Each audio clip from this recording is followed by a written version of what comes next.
కళ్ళు మూసుకుంటే ప్రార్థన చేసుకుంటాం. క్రీస్తు యేసులో మిక్కిలిగా ప్రేమించిన తండ్రి, మీ పరిశుద్ధమైన నామానికి స్తుతి స్తోత్రాలు చేస్తున్నాం. మీ ఆజ్ఞలో గొప్ప శక్తి ఉంది, జీవం ఉంది, బ్రతుకుంది. ఈ కుమారుడి యొక్క పునరుద్ధరణాన్ని మేమంతా చేరి ఆత్మతో సత్యముతో ఆరాధించాలన్న మీ ఆజ్ఞను మేము పాటిస్తుండగా మాకు సహాయం చేయండి. మీ సన్నిధి మాతో ఉన్నప్పుడు ఈ అపాయమో మా గుడారాన్ని సమీపించదు, ఈ ఆరోగ్యమో మా దేహాన్ని బాధపెట్టదు. రక్షించి కాపాడి నడిపించే దేవుడు మీరు మా తండ్రికి దేవుడు. నాయన కొద్ది అంశాలు మాతో ఉండండి. మనుషుల యొక్క రక్షణార్థమై వేల సంవత్సరాల క్రితం ప్రవచించి నెరవేర్చినటువంటి నీకు మన యేసుక్రీస్తు యొక్క రక్షణ సువార్తను మిమ్మల్ని ఆత్మతో సత్యముతోనూ ఆరాధించాలన్నటువంటి నియమాన్ని మా ప్రభావే మార్చి మా నుండి ఉదాసపడుతున్నాం. ప్రభావ మీకు చెల్లించడానికి మీరు ఆజ్ఞాపించిన దాన్ని మీరు చేస్తుండగా మాకు సహాయం చేయండి. తాళ వచ్చి ప్రార్థిస్తున్న ప్రతి బిడ్డను మీ ఆత్మతోనూ మీ జ్ఞానంతోనూ మీ కృపతోనూ నింపి నడిపించమని వేడుకుంటూ యేసుక్రీస్తు పేరటి ప్రార్థన అడుగుచున్నాం మా పరలోకపు తండ్రి. ఆమేన్. దేవుని వాళ్ళ క్రీస్తు పేరటే మీ అందరికీ శుభము తెలియజేస్తున్నాం. కొద్ది నిమిషాలు ఉదయకాల సమయంలో మనస్ఫూర్తిగా మనసారా ఎలాంటి ఆలోచనలు లేకుండా దేవుని వాక్యం మీద మనసుంచి ఆయనను మాత్రమే స్మరిస్తూ వాక్యాన్ని బాగా విందాం. ఎందుకంటే ముందరలాగా తెల్లవారి చాలు ఎక్కడికి వెళ్ళాలి, ఏం చేయాలి, సంపాదించాలి, ఎలాగో బ్రతకాలని పరుగు తీసేవాళ్ళం. అలాంటిది ఏం లేకుండా మరి ముసలందరికీ ఒక రకంగా విశ్రాంతి ఇచ్చాడు దేవుడు. ఆయన సరిగ్గా ఆరాధన చేయడానికి కూడా సమయం లేకుండా మనుషులు తిరుగుతున్నప్పుడు ఆయన ఎంతకు రావటానికి కూడా ఖాళీ లేని స్థితిని మనుషుడు కలిగి ఉన్నప్పుడు అందరికీ దేవుడు విశ్రాంతి ఇచ్చాడు. కొంతమందికి శాశ్వత విశ్రాంతి ఇచ్చాడు ఈ భూమి మీద లేకుండా.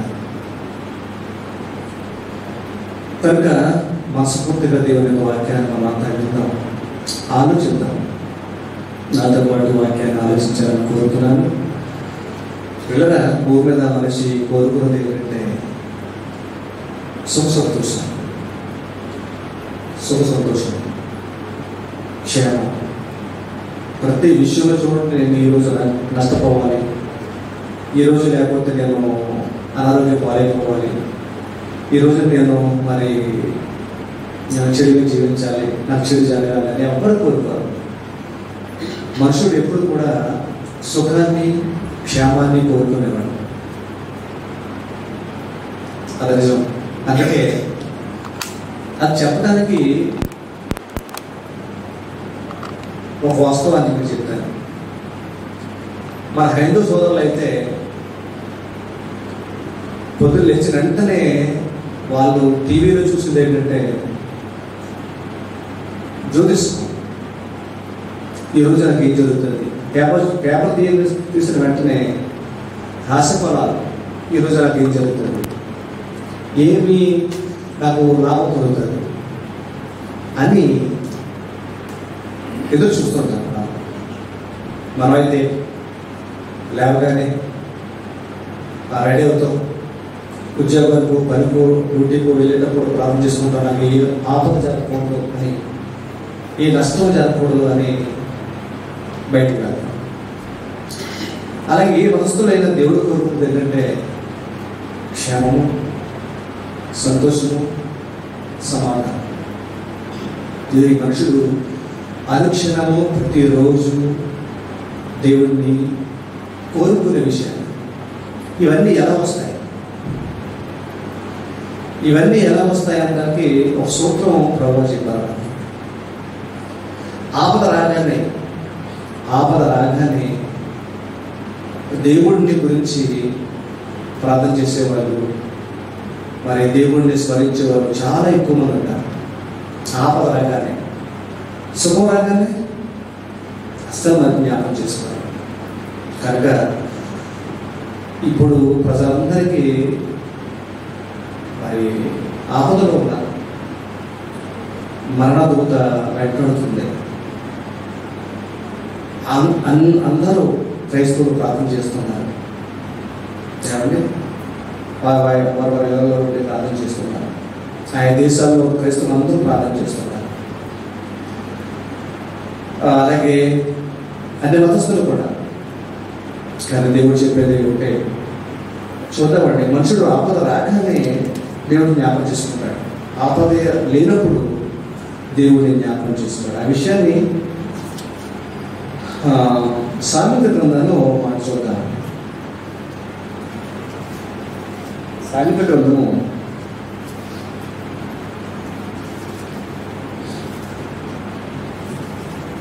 'ఈరోజు మాకేంటంటే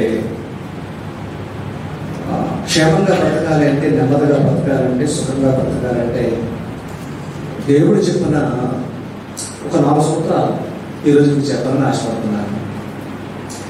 ఇది 4 సూత్రాలు పాటిద్దామని మనం జీవితాంతం క్షేమంగా ఉంటుంది. అందరి విషయాలు వదిలేయండి. అసలు దేవుడు చెప్పిన సూత్రాలు నేను పాటిస్తున్నానా లేదా? అలాగైతే నీకు నాకు క్షేమం అవుతుంది.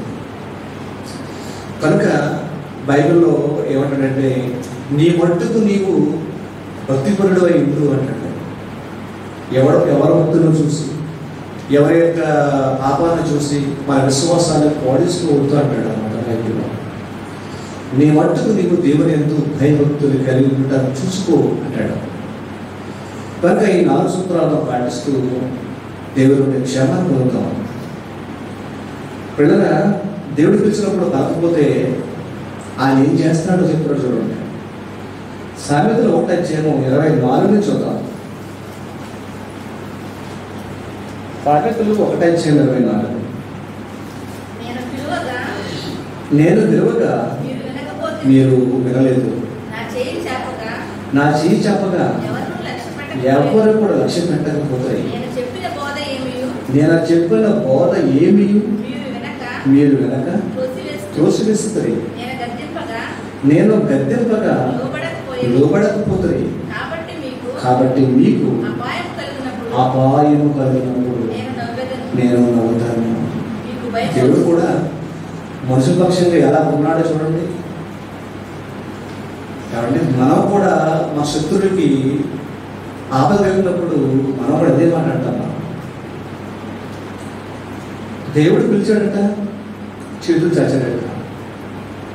దేవుడు పిలిచి చేతులు చాచినప్పుడు, వెనకాల లక్ష్యం చేయనప్పుడు, ఆయన బోధలు కూడా ప్రక్కన పెట్టినప్పుడు, గద్దించినప్పుడు, లోపడకపోయినప్పుడు అప్పుడు ఆపద సంభవిస్తుంది అని ఈ వాక్యంలో అర్థం.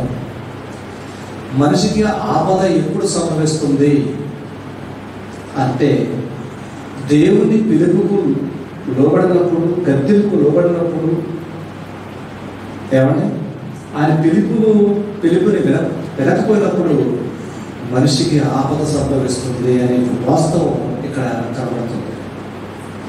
ఈ 2 విషయాలు ఎప్పుడు జరిగాయంటే సుమారు 2000 సంవత్సరాల క్రితం అది వదిలేయింది.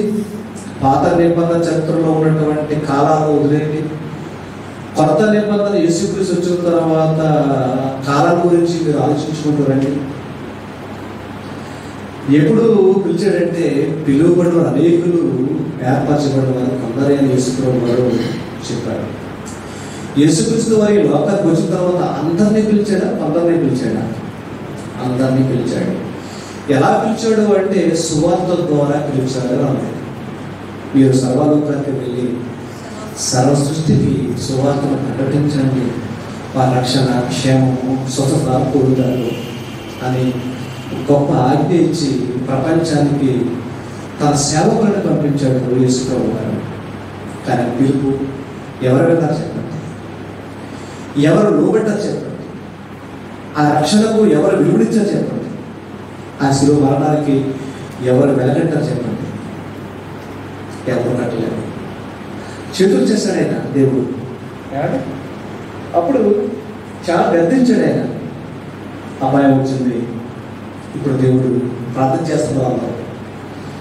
మరి ప్రార్థన చేస్తుంటే ఎప్పటికీ ఆగట్లేదండి, ఇంకా ఆగట్లేదండి, ఇంకా ఆగట్లేదు. అప్పుడే 40 రోజుల నుంచి నిజంగా క్రైస్తవులు శ్రమ దినాలు పాటిస్తున్నారు. ఇప్పుడు శ్రమ దినాల్లో ఉండేవారు అందరూ యేసు ముందు. అప్పటి నుంచి ఇప్పుడు నిజమైన శ్రమ దినాలు లేవు, కానీ ఇప్పుడు మొత్తానికి ప్రజలకు శ్రమ దినాలు ఏర్పడ్డాయి కాబట్టి శ్రమ దినాలు ఏర్పడ్డాయి. కాబట్టి అపాయం వచ్చింది. అందరూ ప్రార్థన చేస్తున్నారు, ఎక్కడ ఆగట్లేదు. ఇంకా పరిస్థితులు కఠినమవుతున్నాయి. అప్పుడు ఆయన నాకు మాట్లాడు చూడండి, మీకు భయము వచ్చినప్పుడు, మరణ భయము వచ్చినప్పుడు నేను అపహాస్యము చేసేదాన్ని. భయము మీ మీదకి తుఫాను వలె వచ్చినప్పుడు, సుడిగాలి వచ్చినట్లు మీకు అపాయము వచ్చినప్పుడు, మీకు కష్టమును దుఃఖమును ప్రార్థించినప్పుడు నేను అపహాస్యము చేసేదను. అప్పుడు వారు నన్ను గూర్చి మొర్ర పెట్టుదురు కానీ నేను ప్రత్యుత్తరము ఇయ్యకుండాను. మరి ఎవరికిస్తారట? నన్ను శ్రద్ధగా వెతికెదరు కానీ నేను వారికి కనపడతాను. ఈ మాట ఆనాటి నుండి ఈనాటి వరకు నెరవేరుతూనే ఉంది. శ్రద్ధగా వెతికి ఎవరిని మొరపెడుతున్నగా దేవుడు సమాధానం ఇవ్వట్లేదు. కారణం ఈ 4 సూత్రాలు పాటించకపోబట్టే అని నేను చెప్పగలను. ఏంటని ఒకసారి మనం బైబిల్లో వెళ్తాం. మనుషులు సుఖంగా బ్రతకాలి, ప్రతిసారి కోరుకుంటాడు. పవన్ గారు లేక మోషే గారు జీవిత లైఫ్ సర్కిల్ని రాస్తూ ఏమంటే, మానవ జీవిత చక్రం ఎలా ఉంటుందంటే చచ్చిపోయేంత వరకు నెట్టూర్పును విడిచిచు బ్రతుకుతాడు అని మోషే గారు ముందుగా చెప్పేశారండి. కీర్తన చదివితే అలా ఏమవుతుందంటే, మా బతుకుతున్నన్నీ నెట్టూర్పును విడిచిచు బ్రతుకుతున్నాము అంటాడు ఆయన. ఈరోజు బాగోలేదా, పోలే రేపు బాగుంటుంది అనుకుని బతుకుతున్నాం. రేపు కొంచెం బాగోలేదా, రేపు ఇంకా బాగుంటుందేమో బతుకుతున్నాం అనుకుంటూ వెళ్ళిపోతున్నామే. కానీ ఈనాడు అమ్మాయి ఈరోజు చాలా బాగుంటున్నా కానీ ఈ ఒక్కరు చెప్పే పరిస్థితులు లేరు అని మనం తెలుస్తుంది. పిల్లరా, ఇవి ఈ నిట్టూర్పులు, ఈ ఆపదలు, ఈ శ్రమలు, ఈ మరణ వేదనలు మనం సుఖంగాను నెమ్మదిగాను బతకడానికి ఒక మంచి సూత్రాన్ని దేవుడు మనకి చెప్పారు. అది జ్ఞాపకం చేసుకుంటాం. మనంతా జ్ఞాపకం చేసుకుంటాం. నేనేదో మేము బాగు చేయడం కానీ, లేదు వెళ్ళడానికి వచ్చినట్టు కానీ కాకుండా ఎప్పుడు సరిగ్గా వచ్చినప్పుడు దేవుని వాక్యాన్ని జ్ఞాపకం చేసుకుంటూ, ఆ బోధ వలన మనం హెచ్చరిక పొందుతూ, ఆ వాక్యం వలన మనం శ్రద్ధపడుతూ ప్రభువులో మనం నిలబెట్టుకోవటమే ఆరాధనలో జరిగే కార్యక్రమాలు. అంతేగాని అలవాటుగా వచ్చి వెళ్ళటం కాదు. కనుక మనంతా కలిసి దేవుని వాక్యాన్ని జ్ఞాపకం చేసుకుంటాం. తిమోతికి రాసిన పత్రిక, తిమోతికి రాసిన మొదటి పత్రిక అండి, తిమోతికి రాసిన మొదటి పత్రిక 2వ అధ్యాయం. మొన్న వారం ఈ విషయాలు చెప్పాను, మళ్ళా ఒకసారి జ్ఞాపకం చేస్తున్నాను. మనము సంపూర్ణ భక్తులు మాన్యతలు కలిగి నెమ్మదిగాను సుఖంగాను బ్రతకగలుగుతాము. అది రాజుల కొరకు, అధికారుల కొరకు ప్రార్థన చేయాలని మన వారం చెప్పాను. ఇందులో మరొక కోర ఉందండి, మరొక కోర ఉంటుంది. మనము నెమ్మదిగాను సుఖంగాను బ్రతుకు నిమిత్తం ఏం చేయాలంట? విజ్ఞాపనమును, ప్రార్థనలు, యాచనలు, కృతజ్ఞతాస్తుతులు చేయవలెనని హెచ్చరించుచున్నాను. ఇది ఏదో ప్రమాదం వచ్చినప్పుడు ప్రమాదానికి ముందు హెచ్చరిక చేస్తున్నట్టుగా కనపడుతుంది. చూడండి, ఏడు తుఫాను వచ్చినప్పుడు కానీ ఏదైనా వచ్చినప్పుడు కానీ ఆ ఏరియాలో హెచ్చరిక చేస్తుంటారు. 24 గంటల్లో ఏరియా ఖాళీ చేయాలి, విపత్తు రాబోతుంది అని వాతావరణ పరిశోధన వారు ఎలాగైతే హెచ్చరిక చేస్తారో వచ్చి రాబోతున్న ప్రమాదాల గురించి. మీరు నెమ్మదిగా బ్రతకాలనుకుంటున్నారా? సుఖంగా బ్రతకాలనుకుంటున్నారా? అది ఒక హెచ్చరిక చేస్తున్నాను. ఏంటంటే మీరు విజ్ఞాపన చేయాలి, రెండోది ప్రార్థన చేయాలి, మూడోది యాచన చేయాలి. ఈ యాచన అంటే ఏంటి? నాలుగోది కృతజ్ఞతాస్తుతులు చేయాలి. ఈ 4 చేస్తే మీ జీవితంలో సుఖము నెమ్మది దొరుకుతుందని ప్రభు చెప్తున్నారండి. నిజమంటారా? అలా చేస్తే జరుగుతుందంటారా? అంటే దేవుడు ప్రశ్న పెట్టింది కాదు, వాక్యానికి లోబడటం, వాక్యం ప్రకారంగా బ్రతకటం, ఇది అర్థం చేసుకుని అలా ఉండటం ప్రభుకి ఇష్టమని చూడండి. ఇది మంచిది. మన రక్షకుడకు దేవుని దృష్టికి అనుకూలము అన్నది. ఇది మంచిది, అనుకూలం. ఇది దేవుడికి అనుకూలం అయితే ఇది ఈ 4 సూత్రాలు దేవుడికి అనుకూలము. మీకు సుఖము, నెమ్మది. ఇదే సూత్రం. ఎందుకంటే నీకు ఏదో ఎక్కడికో వెళ్ళిపోయామంటే భక్తి చేయడానికి ఏదో చేయవలసిన లేదండి. ప్రభు చెప్పిన వాక్యాన్ని అలాగూ చేస్తున్నామా లేదా మనం పరీక్షించుకుంటే అందరికి జరిగే ఆత్మలు మనకు కూడా వస్తాయి అనుకోకూడదు. మనం బ్రతకటానికి వాటి నుండి తప్పించడానికి నెమ్మదిగా సుఖంగా బ్రతకటానికి 4 సూత్రాలు మనం నేర్చుకొని అలా చేయాలని ప్రభు వాక్యం ఈరోజు మనల్ని హెచ్చరిస్తుంది అని అనుకోవాలా. ఈరోజు ప్రభు వాక్యం హెచ్చరిస్తుంది. బాగుంటుందండి. ఏదో సూత్రాలు వెతుకుతుంటాం, లేకపోతే జబ్బు రాగానే మెడిసిన్ కనిపెడుతున్నా, ఎవరంటే ఆపద రాగానే ఎలా తప్పించుకోవాలనుకుంటున్నాను, రోగం రాగానే భద్రతలు వెతుకుతున్నారు. నో, దానివల్ల ఏం ఉపయోగం? బుద్ధి మాత్రమే ఉంటుందేమో కానీ సంపూర్ణమైనటువంటి ఆరోగ్యము, క్షేమము, సుఖము అనేది మనిషికి రాదు. అది దేవుడి నుండి రాదు. కాబట్టి పౌలు గారు ఎలా ఏమైనా హెచ్చరిస్తున్నాడో ఆ 4 సూత్రాలు ఏంటంటే, ఈ మాట మనసు పెట్టుకుని నేను నెమ్మదిగా బ్రతకాలి, సుఖంగా బ్రతకాలి. ఉన్నతకాలం 50 ఏళ్ళ, 70 ఏళ్ళ, లేకపోతే 60 ఏళ్ళ, ఒకరికి 50 సంవత్సరాలు. ఇక్కడ సుఖంగా బ్రతకాలి, అక్కడ క్షేమంగా పర్లోకంగా నెమ్మది పొందే జీవితం ఉండాలి. బాగుంటుంది. ఇక్కడ కూడా దౌర్భాగ్య జీవితంలో బతుకుతూ అక్కడ కూడా నరకంలో బాధపడితే ఈ జీవితం ఆ జీవితానికి ఇంకా తేడా లేదండి. నేను చాలా అప్పుడప్పుడు పేదరికంలో చచ్చిపోయిన వారు, తాగుబోతులు తాగి చనిపోయిన వారు ఇంటికి వెళ్ళినప్పుడు నేను అలాంటి స్మారక ఇంటికి వెళ్ళినప్పుడు ఒక మంచి మాట కూడా చెప్తానండి వాళ్ళకి. ఏమండి, మానవ జీవితం చాలా పవిత్రమైనది, విలువైనది, చాలా గొప్పది. ప్రకృతి మానవ జీవితం చాలా గొప్పది, విలువైనది. ఎంతగా పోచారంటే ఆకాశ పక్షుల కంటే, భూజంతువుల కంటే, అడవి పువ్వుల కంటే, ఏమండి ప్రకృతిలో ఉన్న అన్నిటికంటే మానవ జీవితం చాలా శ్రేష్టమైనది అని చెప్పండి. ఏ చెట్టు చచ్చిపోతే మళ్ళీ మనవదేమో కానీ, ఏ జీవం చచ్చిపోతే మళ్ళా బతకదేమో కానీ, నువ్వు చచ్చిపోయినా తిరిగి బ్రతికిస్తాను అంటాడు దేవుడు. ఎంత గొప్ప జీవితం! ఏ జీవి చచ్చిపోయినా కానీ, ఒక చచ్చిపోతే బతకదు, ఒక మేఘ చచ్చిపోతే బ్రతకదు, ఒక చెట్టు చచ్చిపోతే బ్రతకదు. ఏ పురుగు, ఏ జీవి, ఏ జంతువు, ఏ వృక్షం, ఏ మొక్క చచ్చిపోయిన తిరిగి బ్రతకదేమో కానీ, అదే మొక్క ఆ మొక్క నుంచి విత్తనం పొందుతుందేమో కానీ ఆ మొక్క మాత్రం బ్రతకదు. కానీ నువ్వు అలా కాదు, మీరు నేను అలా కాదు. చచ్చిపోయినా బ్రతుకుతారు. బ్రతుకుని మీరు శ్రేష్ఠులు కారా అంటాడు. ఆకాశ పక్షుల కంటే భూజంతువుల కంటే లోకసూత్రం భూజంతువుల కంటే మీరు శ్రేష్ఠులు కారా అంటాడు. మత సూత్రమేమో ఆకాశ పక్షుల కంటే మీరు శ్రేష్ఠులు కారా అంటాడు.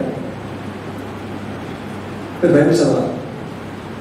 అంటే ప్రకృతిలో అన్నిటికంటే శ్రేష్టమైన జీవితము, శ్రేష్టమైన బ్రతుకు ఎవరిదంటే మానవుడండి. ఆ మానవుడు ఇక్కడ పేదరికంగా చచ్చిపోయి, అన్నం లేకుండా, వస్తువులు లేకుండా బ్రతికి చచ్చిపోయిన తర్వాత వాడు చచ్చిపోయిన వెంటనే ఎక్కడ పోతాడు? నాకు వెళ్ళిపోతాడు. ఏమంటే బ్రతికుండగా సుఖం లేదు, చచ్చిపోయి కూడా నరకంలో బాధపడటం అంటే అసలు ఆ జన్మకు, ఆ బ్రతుకి ఎవరు విలువ ఉందని అడుగుతారండి.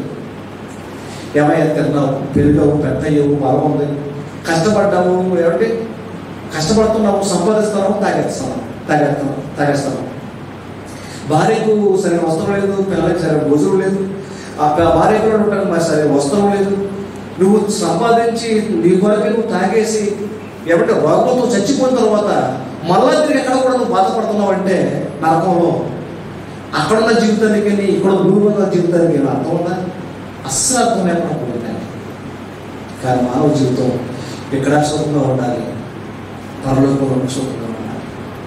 సుఖం అనగానే ఏదో ధనవంతులాగా ప్రతిరోజు బహుదినం ఏమన్నా ఆహారంలో లేకపోతే విందులు, వినోదాలు, కబులు ఇది కాదండి. అంటే భార్య పిల్లలతో, కుటుంబంతో అనవసరంగా కలిగి తృప్తి కలిగిన జీవితమే సుఖ సంతోషాలు కలిగిన జీవితం. తృప్తి ఉండాలి మనిషి జీవితం.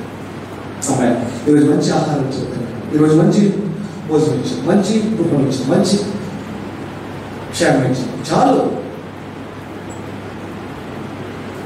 అప్పుడు పరలోకంలో కూడా కానీ సరే ఆ జీవితం ఓకే, మనకి తెలుసు. భూమి మీద నెమ్మదిగాను సుఖంగా బ్రతకాలంటే ఇదిగో ఈ 4 సూత్రాలు పాటించండి చాలా నడిపోతున్నారు. ఆ సూత్రం ఏంటో మనం జ్ఞాపకం ఒకటేంటేమో విజ్ఞాపనములు. ఒకటేంటి? విజ్ఞాపనములు. ప్రార్థన విజ్ఞాపనం ఒకటి కదా. తర్వాత యాచనలు, ప్రార్థన యాచన ఒకటి కదా. తర్వాత 3, 4 ఏంటి? కృతజ్ఞతలు. ఈ 4 సూత్రాలను పాటిస్తే మీరు క్షేమంగా ఉంటారని ప్రభు చెప్తున్నారు. ఇది ప్రపంచ ప్రజలు ఇప్పుడు క్రీస్తు శకం 65లో పరిశుద్ధాత్మ ప్రేమలో పౌలు గారు బోధించారు. ఆనాడు ఈనాటి వరకు క్రైస్తవులు చదువుకుంటున్నారు కానీ నెమ్మదిగా జీవితము లేక ప్రపంచము పొందలేకపోతుంది. కారణం ఇవి సరిగా చేయట్లేదేమో అనిపిస్తారు. నిజంగా పాటించిన వారు జీవితాలు బాగుంటాయని చెప్తున్నారు. అది తర్వాత ఎలాగైతే ప్రశ్న వేయదు కానీ దేవుడిని చూస్తారు కదంతే. ఒకటి ఏంటంటే విజ్ఞాపనము. అంటే విజ్ఞాపనము అనగా దీనికి అర్థం ఏంటంటే మనసు పూర్తిగా దేవునికి ప్రార్థన చేయడం అనేది అర్థం అండి. మనసు పూర్తిగా. కొంతమంది అలవాటు కూడా ప్రార్థన చేస్తారు, అంతే అలవాటుగా చేస్తారు ప్రార్థన. మనసు పూర్తిగా ప్రార్థన చేయడం ఏమంటే ఈ విజ్ఞాపనము అనగా మనసు పూర్తిగా ప్రార్థన చేయడం అంటే మనకు కావలసిన వాటిని మనసు పూర్తిగా అడగటం అనేది దీని భావాన్ని. మన ఇద్దరు బాగాలండి, మనకు కావలసిన వాటిని మనసు పూర్తిగా దేవుణ్ణి అడగటం, మనకు కావలసిన వాటిని. అందుకే మీ చింత ఏమతో నా మీద వెయ్యండి అంటాడు. మీరు ప్రార్థించినవి మీకు దొరికాయని నమ్మండి అంటాడు. అంటే మనసు పూర్తిగా దేవుడు నాకు ఇస్తాడు. ఇవ్వాలి లేదా, ఈ నెల లేదా, వచ్చే సంవత్సరాలు ఇస్తాడు. అది అంతటి పరిపూర్ణమైనటువంటి నమ్మకం. దేవుడు అనుగ్రహిస్తాడని మనస్ఫూర్తిగా దేవుడికి ప్రార్థన చేయడమే అది విజ్ఞాపనముతో కూడుకున్నది అని చెప్పాడు. అదేంటో ఉదాహరణ చూద్దామండి. మన ప్రార్థనలు ఎప్పుడు కూడా మనసు పూర్తిగా ఉండాలి, దేవుడు దయచేస్తాడని ఉండాలి. విజ్ఞాపనం రిక్వెస్ట్ అన్నమాట. అదొక ఉదాహరణ. చెప్తాను. ఒకసారి మొదటి సమయంలో 2 చెప్తాను. మొదటి సమయాల గ్రంథము 2 అధ్యాయం 1వ వచనం తర్వాత ఏమండి? మరియు అన్న విజ్ఞాపనము చేస్తుంది. ఇక్కడ సందర్భము తెలుసు మీకు. ఆమెకి వెళ్ళలేకపోబట్టి దేవాలయానికి వెళ్ళింది. దేవాలయానికి వెళ్ళి దేవునికి ప్రార్థన చేస్తుంది. ఎలాంటిది తెలుసండి? మనసు పూర్తిగా ప్రార్థన చేస్తుంది. ఇస్తావు నువ్వు ఇస్తే మళ్ళా నేను నా కొడుకు నీవు మరి నీకెవరు ఇస్తాను.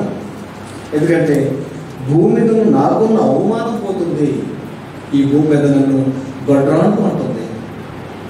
అది నాకు సంతానము కావాలి తండ్రి అని విజ్ఞాపనం చేస్తుంది.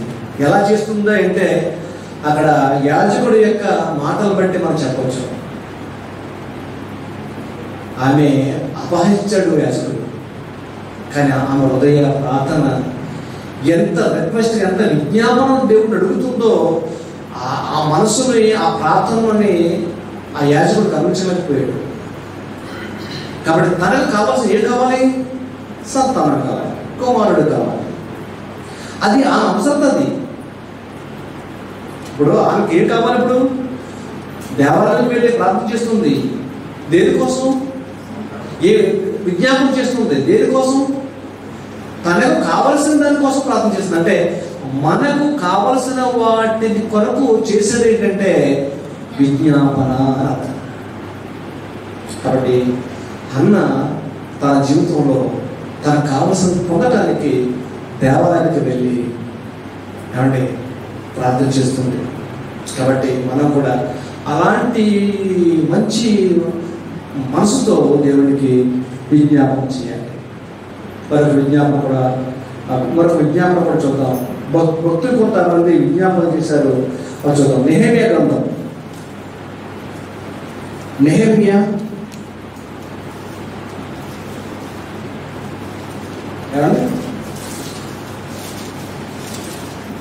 నెహెమ్యా గ్రంథము 1వ అధ్యాయం.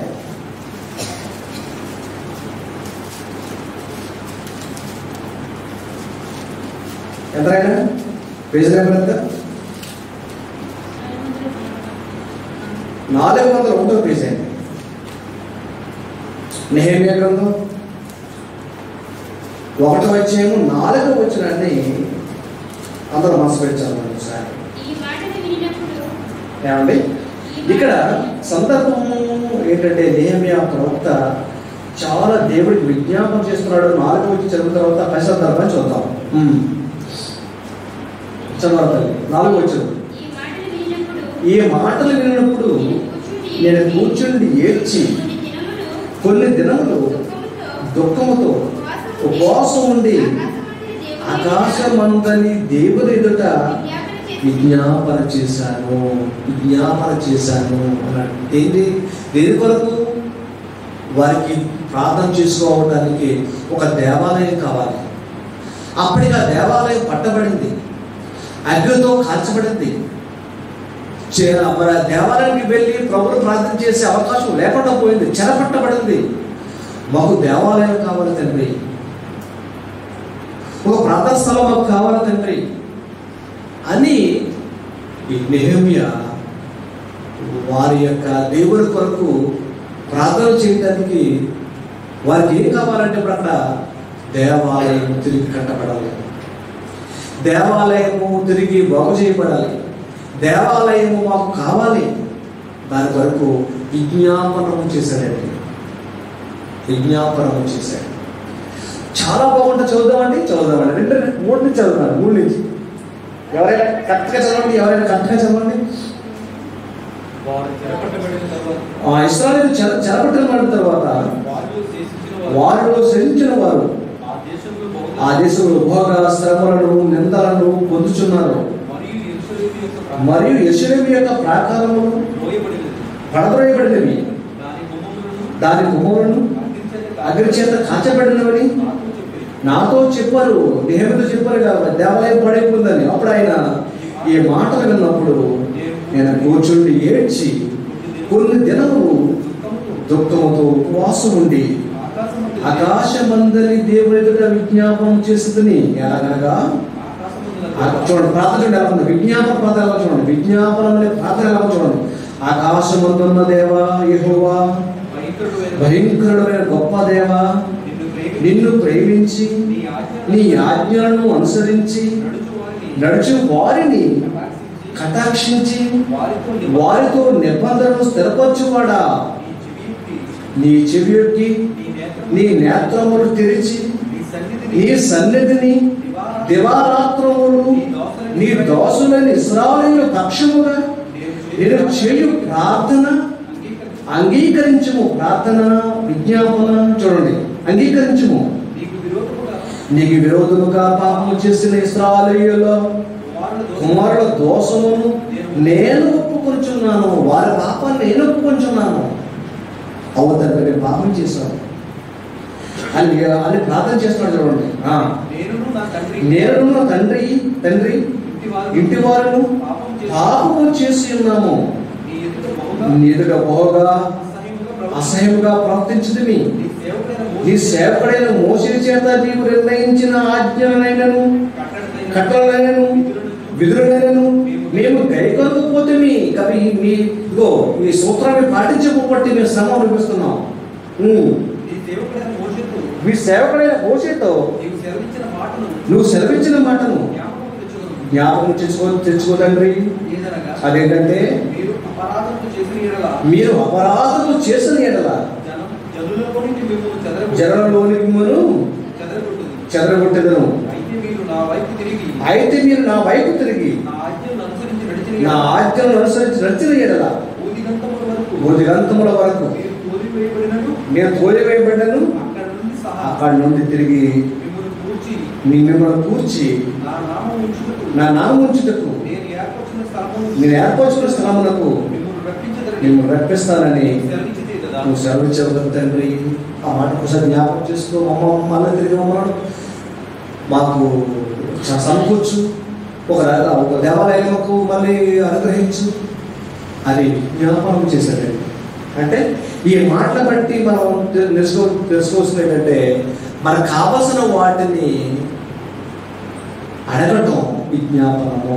అలాగే మనకు కావలసిన వాటిని యేసుక్రీస్తు వారు కూడా దేవునికి అడగటం, అది కూడా విజ్ఞాపన అని బైబిల్ చెప్తుంది. అది కూడా చూద్దాం. రోమపత్రిక 8వ అధ్యాయం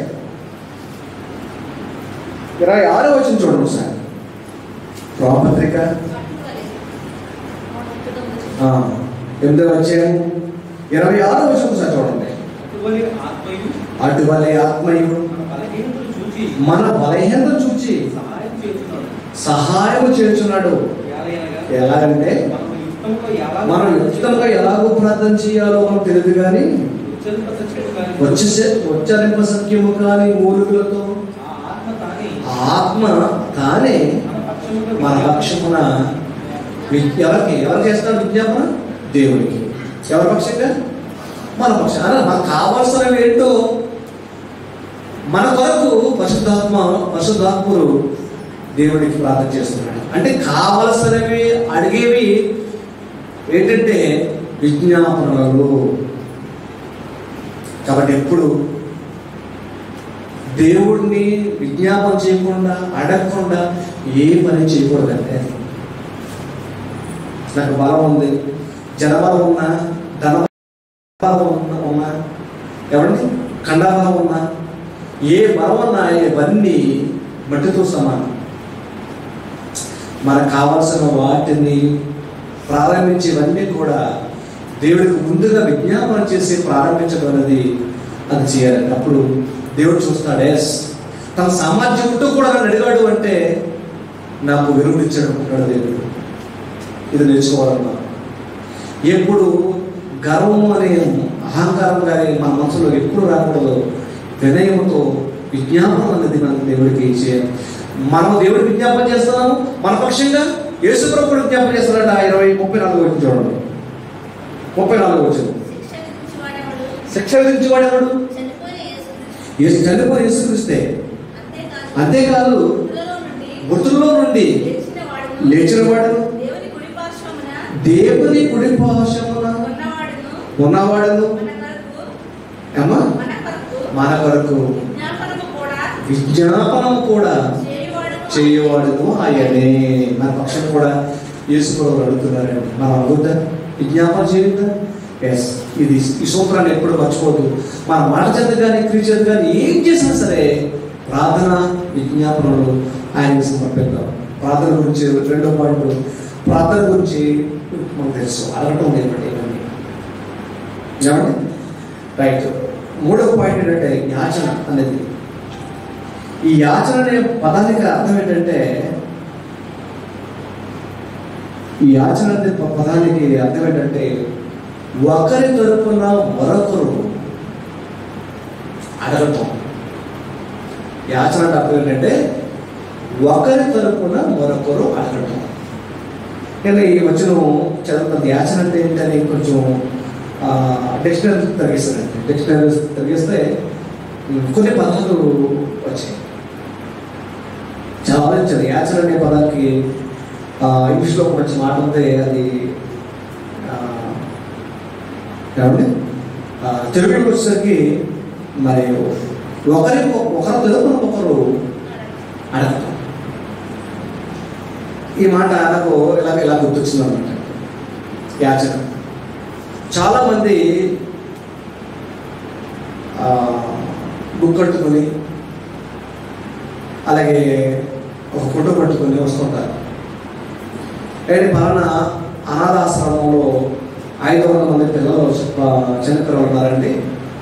వాళ్ళకి మేము ప్రతిరోజు ఆహారము, వైద్యము, విద్య పెడుతున్నాము. దాని కొరకు మీ వంతు సహకారం మాకు అందేవండి అని ఎంతో కొంత మీరు రాయండి అని వాళ్ళు తిరుగుతూ ఉంటారు. ఇది చూడడానికి బాగా ఉంటారు వీళ్ళు. అంటే వీళ్ళు ఎవరి తరపున వచ్చారన్నమాట? మరొకరు సహాయం చేయటానికి, యాచించడానికి, అడగటానికి వచ్చారు. అంటే ఒకరి తరపున ఒకరు అడగటం. ఇది చాలా ప్రాముఖ్యమైనది. ఇది క్రైస్తవ జీవితంలో చాలా ప్రాముఖ్యం. దేవుడు ఇది ఇష్టపడతారట. అదేంటి మనం చూద్దాం. ఒకరి తరపున ఒకరు అడగటం, మధ్యతో అన్నమాట. ఏమంటారు? మధ్య ఉన్న వాళ్ళని ఏమంటారు? మధ్యవర్తి. ఒకసారి దాన్ని మనసులో చూద్దాం ఒకసారి. కాబట్టి యాకోబు రాసిన పత్రిక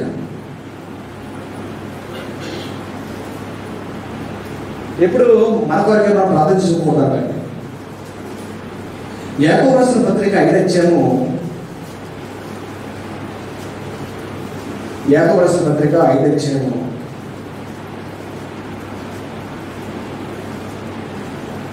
16వ వచనం నేను ఒకసారి మనసు పెట్టాలండి. మీ పాపములను ఒకరితో ఒకరు ఒప్పుకొనుడి, మీరు స్వస్థత పొందినట్లు ఒకరికొకరు ప్రార్థన చేయండి. ఒకరికొకరు ప్రార్థన చేయండి. అంటే ఒకరి తరపున ఒకరు ప్రార్థన చేయండి. ఒకరి తరపున ఒకరు ప్రార్థన చేయండి. ఒకరి తరపున ఒకరు అడగండి. అలా అడగటంలో అందరూ దాపడం తెలుసండి. చెప్తారు ఏమన్నా? నేను మీ అందరి కొరకు ప్రార్థన చేస్తున్నాను అనుకోండి.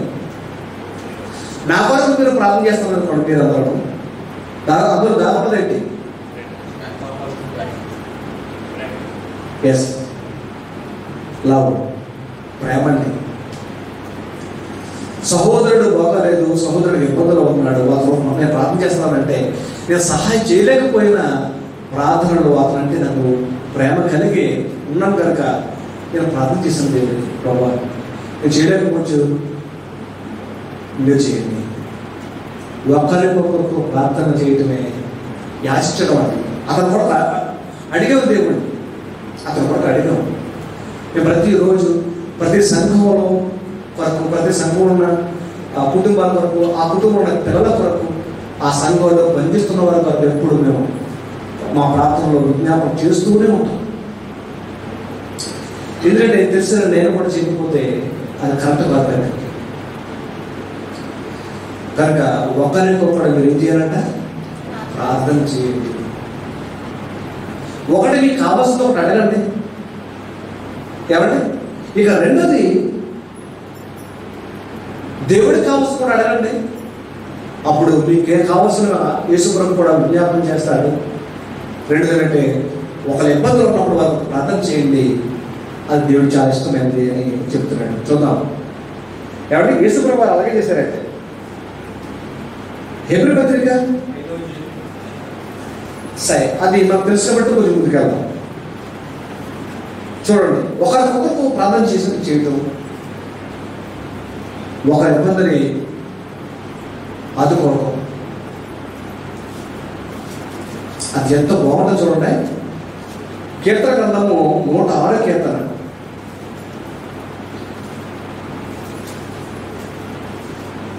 అంటే మధ్యవర్తత్వం ఎలా ఉంటుందంటే వాదిస్తాం మనం, అప్పుడు చేయండి మీరు చేయండి అని. కాబట్టి దేవుడా ఆ బిడ్డకి సహాయం చేయాలి, నువ్వు నా ప్రార్థన అంగీకరించు, మా పాపను క్షమించు అని ఒకరి ఇబ్బందుల్లో ఒకరు మరొకరు దేవుడికి విజ్ఞాపన చేయటం ఆ దేవుడికి చాలా మంచిది, అనుకూలమైనదంట. అదేంటి చూడండి, దేవుడికి ఇష్టమైనది. కీర్తన 106 కీర్తన 19వ వచనం నుంచి చూద్దామండి. ఇక్కడ ఆ మహాభక్తుడు, మనకు తెలిసిన భక్తుడు కనిపిస్తాడు. ఆయన మోజెస్. ఇశ్రాయేలీయులు చూడండి పాపం చేశారు, తప్పు చేశారు, వాళ్ళ గురించి మాట్లాడుతున్నారు. చూడండి, హోరేబులో ఇశ్రాయేలీయులు దూడను చేయించుకున్నది కోత కోసిన విగ్రహములకు నమస్కారం చేసింది. తమ మహిళాస్పదము గడ్డి మేయు యుద్ధ రూపమునకు మార్చది. ఐగుప్తులో గొప్ప కార్యములను, హామదేశంలో ఆశ్చర్య కార్యములను, ఎర్ర సముద్రం యొద్ద భయం పుట్టించు క్రియలను చేసిన తమ దేవుడైన రక్షకుడైన దేవుడిని మర్చిపోయిరే. చూడండి, ఏం చేసినప్పుడు నేరాల భారాలు. ఎవరి విశ్వాస ఘాతకులు అని చెప్పచ్చు, మర్చిపోయారు. 23 అప్పుడు వాళ్ళ దేవుడి కోపం వాళ్ళ మీద ఎలా, నేను వారిని నశింపజేసేస్తాను, తీసేస్తాను అన్నాడండి. అయితే ఆయన వారిని, ఆయన అంటే మోసే వారిని నశింపజేయకున్నట్లు ఆయన కోపము చల్లార్చుటకై ఆయన ఏర్పరచుకున్న మోషే ఆయన సన్నిధిని నిలిచి అడ్డుపడేది. అంటే అలవాటు చెప్పండి. అమ్మ బిడ్డ కొట్టేద్దామంటే నాన్నగారు బిడ్డలు కొడుతుంటే తల్లి వచ్చి అడ్డగా చూడండి, అగండి అది అడ్డుపడతాం అంటే శిక్ష అయ్యద్దు. వారి దేవుని కోపానికి అడ్డుగా నిలబడ్డాడంటే మోసే ఆలోచించడం సార్. అప్పుడు విజ్ఞాపనం చేశాడు. ఏమనిపిస్తుంది? యాచించాడు దేవుడు, ఏంటో ప్రభువా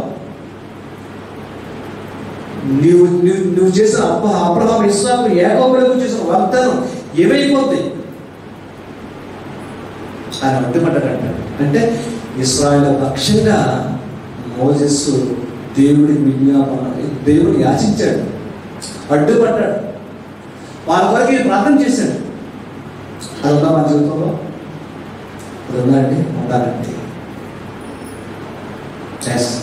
దాంట్లో ఏమిటో చెప్పాలి, మరొక కోణం ప్రేమ కాదు, ఎదుటి వాడు బాగుంటే నేను బాగుంటాను నా గొప్ప నీతి ఉంది.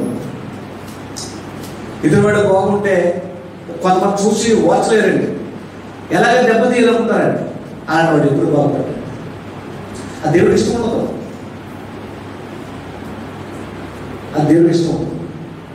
నేను ఎప్పుడు ప్రజలు మనకి ఏమో పని చేస్తారంటే, అమ్మ మీరు బాగుంటే నేను బాగుంటాను, నేను బాగుంటే సంఘం బాగుంటాను. కనుక ఎప్పుడు మీ క్షేమం కొరకు తండ్రి వాళ్ళు మీ సేవకు సహాయం చేసే స్తోమతలు ఇవ్వండి అని ఎప్పుడు ప్రార్థన చేస్తుంటాను నేను. మీకు శక్తి ఉంటే కదా మీరు సేవకించేది, మీకు బలం ఉంటే కదా మీరు దేవుని పనిచేసేది, మీకు సామర్థ్యం ఉంటే కదా దేవుని యొక్క సేవకు సహకరించేది అని అందరి కొరకు ప్రార్థన చేయాలండి. మోజెస్ దేవుని కోపానికి చల్లార్చి అడ్డుపట్టడం అంటే ఇస్రాయేల్ పక్షంగా అది ఆశించాడండి. అదని ఆశించాలంటే కాబట్టి పిల్లరా, సంఘం కొరకు, సహోదరుల కొరకు, ఇబ్బందుల కొరకు దేవుడిని ఒకరికొకరు ఒక నిమిత్తం మనము ప్రార్థన చేయబోతున్నాం. నీ సోదరు గురించి నువ్వు ప్రార్థన చేయి, నీ సోదరు గురించి నువ్వు ప్రార్థన చేయి, నీ సోదరు గురించి నువ్వు ప్రార్థన చేయి, నీ సోదరి గురించి నువ్వు ప్రార్థన చేయి. సంఘం గురించి నేను ప్రార్థన చేయాలి, సంఘం చేయాలి, నా కొరకు నేను ప్రార్థన చేయాలి. ఇలాగో చేయటము దేవుడు చాలా అనుకూలమైందంట. అందులో ప్రేమ, విధేయత దేవుడికి ఎంతగానో కనిపిస్తుంది. కాబట్టి కాక ఆఖరి ఏంటంటే ఆఖరి మాట ఏంటంటే చెప్పండి, కృతజ్ఞత. ఇది చాలా ప్రాముఖ్యమండి. ముగించుకుందాం. మా జీవితంలో మొదటి సూత్రం ఏంటంటే కృతజ్ఞత. 1 విజ్ఞాపనం, 2 ప్రార్థన, 3 యాచించడం, 4 కృతజ్ఞత, గివింగ్ ఆఫ్ థ్యాంక్స్ అని ఇంగ్లీష్లో. దాని ఏంటంటే ఉపకార స్మృతి అన్నట్టు ఇవ్వటం, జ్ఞాపకం చేసుకోమని ఇవ్వటం. కృతజ్ఞత అంటే అర్థం ఏంటంటే జ్ఞాపకం చేసుకుని ఇవ్వటం. ఇది ఉండాలంటండి, ఇది ఉండాలంట. అది దాని అంటే కృతజ్ఞత కలిగి ఉండటం అంటారు అన్నమాట. కృతజ్ఞుడు వేరు, కృతజ్ఞత వేరు. చేసిన మేలును మర్చిపోయినవాడు కృతజ్ఞుడు. చేసిన మేలు జ్ఞాపకం చేసుకొని సహకరించేవారు కృతజ్ఞత కలిగిన వారు. అదే భావం. ఆ భావన గురించి నేను బైబిల్లో విషయాలు చెప్తాను. కృతజ్ఞత అర్థం అంటే జ్ఞాపకం చేసుకొని ఉపకారం చేయడం అనేది కృతజ్ఞత అని దేవుడు చెప్పాడు. అంటే దేవుడు మన జీవితంలో ఎన్నెన్ని గొప్ప కార్యాలు చేశాడో వాటిని జ్ఞాపకం చేసుకొని దేవుడికి ఇవ్వటం అనేది దేవుడు చాలా ఇష్టపడ్డ. అది ఎంపైన సువాసనగా ఉంటుందంట. నోవహు జీవితంలో జరిగిన గొప్ప జలప్రళయం బయట వచ్చిన తర్వాత ఒక మంచి పవిత్రమైన పశువు తీసుకొచ్చి దేవుడికి ఇష్టమైన యాగం చేశాడు, దేవుడికి ఇచ్చాడు. అప్పుడు దేవుడు చాలా సంతోషించాడు. అది విషయాలతో నేను చూద్దాం. చాలా విషయాలు దీంట్లో మాట్లాడుకోవచ్చు. జరిగిపోయిన విషయాలు మన సాక్ష్యంగా ఒక దావీదు గురించి చూద్దాం. మనం దావీదు ఏమండి మొదటి దినవృత్తాంతాలు చూద్దాం. మొదటి దినవృత్తాంతాలు 29వ అధ్యాయం.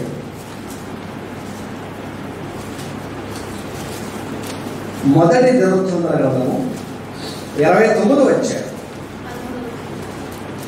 9 నుంచి చదువుకుంటూ వెళ్దామా? 9 నుంచి చదువుకుంటూ వెళ్దాం. ఏమా ఇక్కడ దేవాలయాన్ని కట్టడానికి ఉద్దేశం కలిగినటువంటి దావీదు గారు ఒక ప్రకటన చేశాడండి. అప్పుడు దానికి ప్రజలు స్పందించారు. అప్పుడు ఈ మాటలు పలుకుతున్నాడు చూడండి దావీదు మహారాజు. వారు పూర్ణ మనసుతో యెహోవాకు ఇచ్చి ఉండేది కనుక వారు అలాగూ మనఃపూర్వకముగా ఇచ్చినందుకు జనులు సంతోషించరి.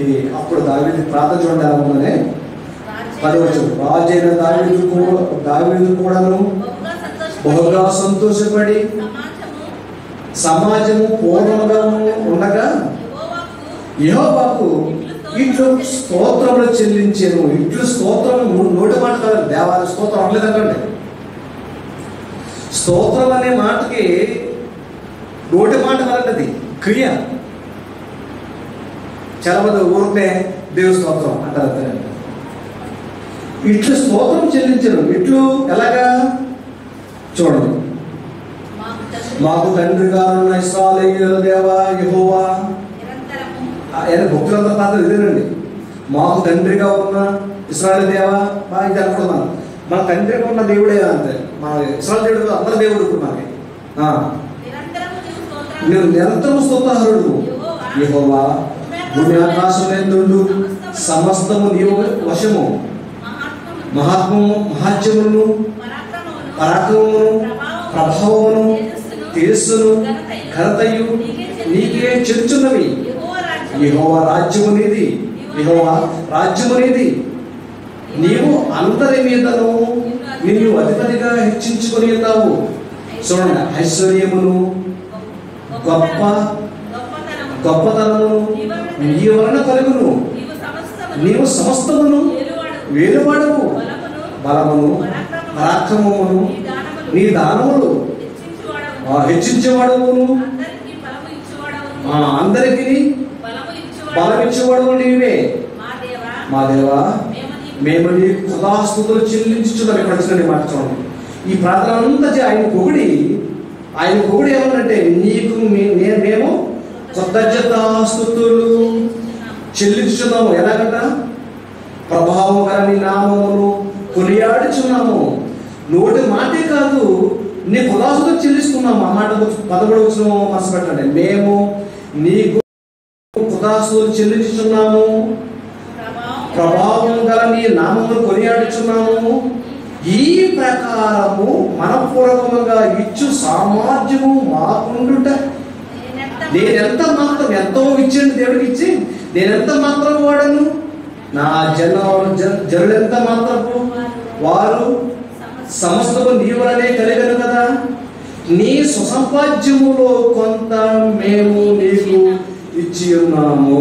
అంటే ఈ రాజవ్యవస్థలకు వచ్చినటువంటి దావీదు గారు తమ జీవితంలో చేసిన గొప్ప గొప్ప కార్యాలన్నీ కూడా తలపోసుకొచ్చు కృతజ్ఞతగా ఏం చేస్తున్నాడంటే దేవాలయానికి వస్తువులు సమకూరుస్తున్నాడంటే అది గివింగ్ ఇవ్వటం.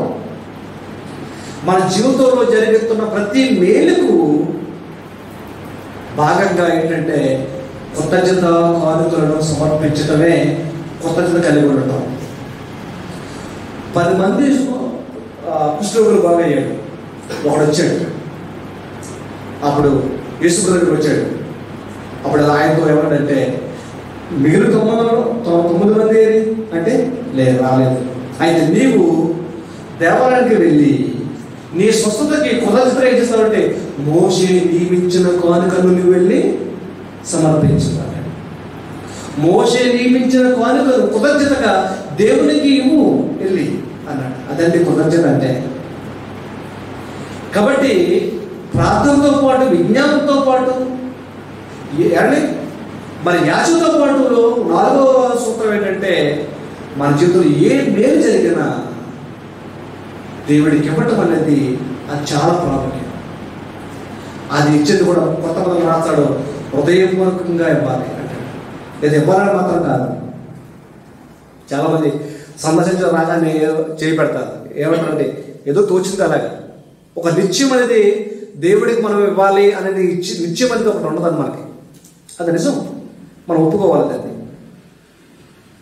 నా దేవుడికి ఇవ్వాలి అని నిత్యం ఉండదు. ఆ రోజుకి ఆ వారానికి ఏది తోస్తే అది మనం వేస్తూ ఉంటాం. అప్పుడు మనం దేవుడికి కలిగి ఉందో మనం కాదుగా బైబిల్ చెప్తుంది. ఒక మాట చదువుకొని చాలా సంగతులు ఉన్నాయి కానీ ఒక మాట చదువుకొని ముగించుకుందాం. చూడండి ఒకసారి 2వ కొరింథీ పత్రిక 9 అధ్యాయం. కొత్త నిబంధనలు కూడా చూద్దాం. మరి యేసు ప్రభు గారు ఆయన సూత్రాన్ని కూడా ఒకసారి మనం చూస్తే బాగుంటుంది. 2వ కొరింథీ పత్రిక 9 అధ్యాయం.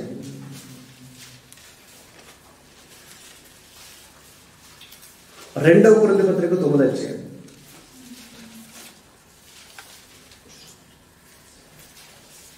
పదకొండవ వచనాన్ని మనసు పెట్టి చదవండి ఒకసారి. Very good. ఇక్కడ అందరూ పేదలండి, వీళ్ళందరూ పేదలు. గొప్ప ఔదార్యం కలిగి ఉన్నారు వీళ్ళంతా. 9వ అధ్యాయము 8-9 అధ్యాయం చూస్తే కొరింథీ సంఘంలో ఉన్నటువంటి బేదలు ఆ బేదలైన వారు దేవుడికి ఇవ్వటం. ఏమంటే దాని గురించి మాట్లాడుతూ ఎవరడు చూడండి ఇట్టి ఔదార్యము వలన మా ద్వారా దేవుని కృతజ్ఞతాస్తుతులు చెల్లింపబడును. అదేంటంటే అది అలాగా కొంచెం మనసు పెట్టి మీరు కొంచెం మీ దేవుడి మీకు ఇచ్చిన జ్ఞానంతో ఆలోచించండి ఒకసారి. ఇట్టి ఔదార్యము వలన ఎట్టి ఔదార్యం అంటే మీరు పైకి వెళ్తే వాళ్ళు దేవుడికి ఇచ్చినట్టుగా మనకి ఉంటుంది అనమాట అండి. ఓకే, 9వ అధ్యాయం అంతా చదివితే దేవుడికి నిరుపేదలను బాగుగా వారి దత్తత్వం విస్తరించారని కనపడుతుంది మనకి. రైట్. ఇప్పుడు 11వ వచనం, ఇట్టి ఔదార్యము వలన మా ద్వారా అంటే అపోస్తలులైన సేవకుల ద్వారా దేవునికి కృతజ్ఞతలు చెల్లింపబడునా? ఎవరు చేస్తారా అది? కొంచెం లాంగ్వేజ్ చూడండి. కృతజ్ఞతలు చెల్లిస్తానంటే నేను ఇస్తానని అర్థం. చెల్లింపబడునంటే అంటే వరిచినటువంటి కృతజ్ఞత కానుకలను ఏం చేశారంటే వీళ్ళు సేవార్థమై ఉపయోగించినప్పుడు అనేక మంది రక్షణలోకి రావటానికి ఈ సహకారం అయిందంటండి. దాని అర్థం అదే చూద్దాం. అది కూడా కింద అర్థం చెప్పాడు. ఏలయనగా ఈ సేవను కూర్చిన పరిచర్య, అది పరిశుద్ధుల యొక్క అక్కరలకు సహాయము చేయుట మాత్రమే కాక, అంటే అవసరం తీర్చడమే కాకుండా అనేకులకు